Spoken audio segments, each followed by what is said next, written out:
ദൈവത്തിന് മഹത്വം. നമ്മുടെ പ്രതിദിന ആഹാരം നവംബർ 25. നിലനിൽക്കുന്ന പ്രത്യാശ. അവൻ അവരുടെ കണ്ണിൽ നിന്ന് കണ്ണുനീരെല്ലാം തുടച്ചു കളയും. ഇനി മരണം ഉണ്ടാകയില്ല. ദുഃഖവും മുറവിളിയും കഷ്ടതയും ഇനി ഉണ്ടാകയില്ല.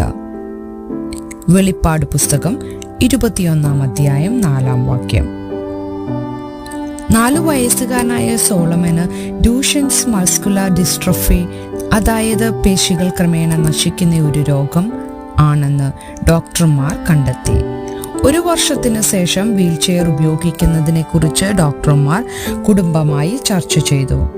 എന്നാൽ തനിക്ക് വീൽചെയർ വേണ്ടെന്ന് സോളമൻ പ്രതിഷേധിച്ചു.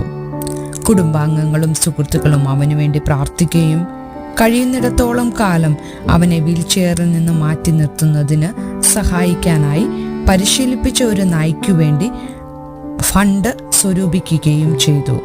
ടെയിൽസ് എന്റെ സർവീസ് നായായ കാലിയെ പരിശീലിപ്പിച്ച ടെയിൽസ് ഫോർ ലൈഫ് എന്ന സംഘടന സോളമനെ സേവിക്കാൻ മറ്റൊരു നായയെ പരിശീലിപ്പിക്കുകയാണിപ്പോൾ. സോളമൻ തന്റെ ചികിത്സ സ്വീകരിക്കുമ്പോൾ തന്നെ പലപ്പോഴും ഉച്ചത്തിൽ ദൈവത്തെ സ്തുതിക്കുന്ന സ്തുതിഗീതങ്ങൾ ആലപിക്കുന്നു. ചില ദിവസങ്ങൾ കൂടുതൽ ബുദ്ധിമുട്ടാണ്. ആ പ്രയാസകരമായ ദിവസങ്ങളിലൊന്നിൽ സോളമൻ തന്റെ അമ്മയെ കെട്ടിപ്പിടിച്ചു പറഞ്ഞു, സ്വർഗത്തിൽ ഡ്യൂഷൻസ് ഇല്ലെന്നതിൽ എനിക്ക് സന്തോഷമുണ്ട്.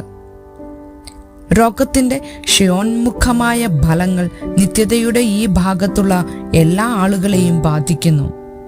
എന്നിരുന്നാലും സോളമനെ പോലെ അനിവാര്യമായ അതുഷ്കരമായ ദിവസങ്ങളിൽ നമ്മുടെ ദൃഢനിശ്ചയം ശക്തിപ്പെടുത്താൻ കഴിയുന്ന ശാശ്വതമായ പ്രത്യാശ നമുക്കുണ്ട്. പുതിയ ആകാശവും പുതിയ ഭൂമിയും എന്ന വാഗ്ദാനമാണ് ദൈവം നമുക്ക് നൽകുന്നത്. നമ്മുടെ സ്രഷ്ടാവും പരിപാലകനും നമ്മുടെ ഇടയിൽ തൻ്റെ കൂടാരമടിച്ചുകൊണ്ട് നമ്മുടെ ഇടയിൽ വസിക്കും. അവൻ നമ്മുടെ കണ്ണിൽ നിന്ന് കണ്ണുനീരെല്ലാം തുടച്ചു കളയും. ഇനി മരണമുണ്ടാകയില്ല. ദുഃഖവും മുറവിളിയും കഷ്ടതയും ഇനി ഉണ്ടാകയില്ല.